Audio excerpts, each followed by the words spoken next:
Actress सारा अली खान की film ए वतन मेरे वतन का ट्रेलर हाल ही में सामने आया और सोशल मीडिया पर इसकी काफी चर्चा हो रही है। लोगों को सारा का काम तो अच्छा लग ही रहा है, लेकिन फिल्म की कहानी काफी दिलचस्प लग रही है। ट्रेलर की शुरुआत एक टेंशन भरे मोमेंट से होती है। कहीं पर एक कमरे में, कहीं एक हॉल में लोग झुंड में मौजूद हैं। सबकी नजरें एक ही तरफ है। फिर फ्रेम में एक घड़ी दिखती है जिसमें 8:25 हो चुके हैं। टिक टिक करती घड़ी के बैकग्राउंड म्यूजिक के साथ टेंशन बढ़ती है। सीन में एक हाथ रेडियो की फ्रीक्वेंसी सेट करता है। फ्रेम में फिर घड़ी दिखती है और अब 8:30 हो चुके हैं। ऐसा लगता है इस रेडियो से अभी कोई आवाज आने ही वाली है और तभी सीन कट होकर एक लड़की पर पहुंच जाता है। सारा अली खान अपने किरदार में दिखती हैं, भीड़ में बैठी अपना पूरा ध्यान लगाए महात्मा गांधी का भाषण सुनते हुए। एक जगह अंग्रेजी सिपाहियों की लाठियों के बीच तिरंगा थामे हुए और एक जगह नारा लगाते हुए करो या मरो। ये क्लियर हो जाता है कि ए वतन मेरे वतन उस दौर की कहानी है जब भारत अपनी आजादी के लिए संघर्ष कर रहा था।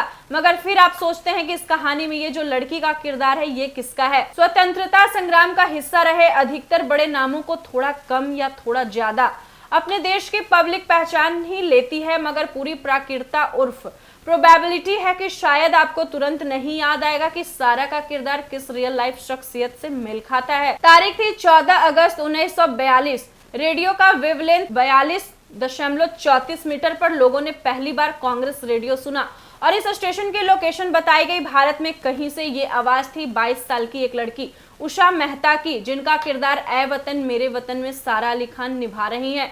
उस दिन से दिन में ये 2 बार रेडियो प्रोग्राम आता, एक बार हिंदी में और एक बार इंग्लिश में, मगर बाद में ये दिन में सिर्फ एक बार ही आने लगा, शाम में 7:30 से 8:30 के बीच।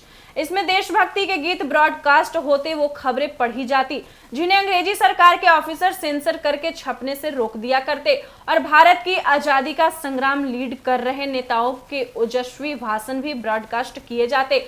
और इस रेडियो चैनल के जरिए उषा वो लम्हा ही रही थी जिसके बाद में उन्होंने अपने क्रांतिकारी जीवन का सबसे बेहतरीन मोमेंट कहा था। महात्मा गांधी ने अगस्त 1942 में मुंबई में एक ऐतिहासिक भाषण दिया और जनता को नारा दिया करो या मरो। यहाँ से भारत छोड़ो आंदोलन शुरू हुआ। गांधी ने ये भाषण दिया था 9 अगस्त को और उनको ये भाषण ही उषा के लिए वो प्रेरणा बना जिससे उन्होंने एक सीक्रेट रेडियो चैनल शुरू कर दिया। उनके साथ थे उनके 2 साथी क्रांतिकारी चंद्रकांत बाबूभाई झावेरी और विठल दास के झावेरी।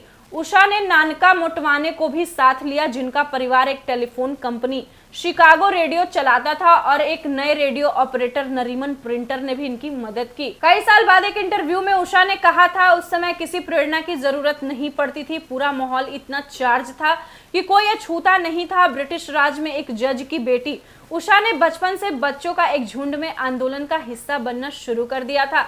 बताया जाता है कि उन्होंने किसी आंदोलन में अपना पहला नारा मात्र 8 साल की उम्र में लगाया था, साइमन गो बैक। उषा ने खुद बताया था कि जब उन्होंने गांधी के नमक सत्याग्रह में हिस्सा लिया था तब वो टीनेजर ही थी। वैसे तो उनके पिता उन्हें अंग्रेजों के खिलाफ जारी आंदोलनों का हिस्सा बनने से रोका करते थे, मगर 1932 में जब वो रिटायर हुए और परिवार को लेकर बॉम्बे आ गए तो उषा स्वतंत्रता संग्राम में पूरे जोरों से हिस्सा लेने लगी।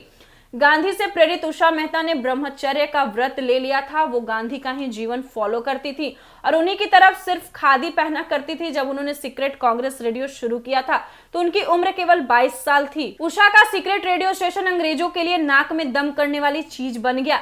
इस स्टेशन से स्वतंत्रता सेनानियों को सीधा जनता से संवाद करने का मौका मिलता। ऑल इंडिया कांग्रेस कमेटी के जरिए महत्वपूर्ण खबरें उषा को मिलती और सबसे बड़ी बात ये स्टेशन है कहाँ ये किसी को नहीं पता था। उषा ने बीबीसी के इंटरव्यू में बताया था कि इस स्टेशन की लोकेशन 3 ही महीने में करीब 6-7 बार बदली जा चुकी है। 12 नवंबर 1942 को उषा एक ब्रॉडकास्ट के बीच ही थी जब दरवाजे पर पुलिस आ धमकी। उनका उस दिन का प्रोग्राम बस खत्म हो रहा था और वंदे मातरम चल रहा था। उषा ने बताया उन्होंने हमें वंदे मातरम बंद करने का आदेश दिया, मगर हमने उनकी बात नहीं मानी।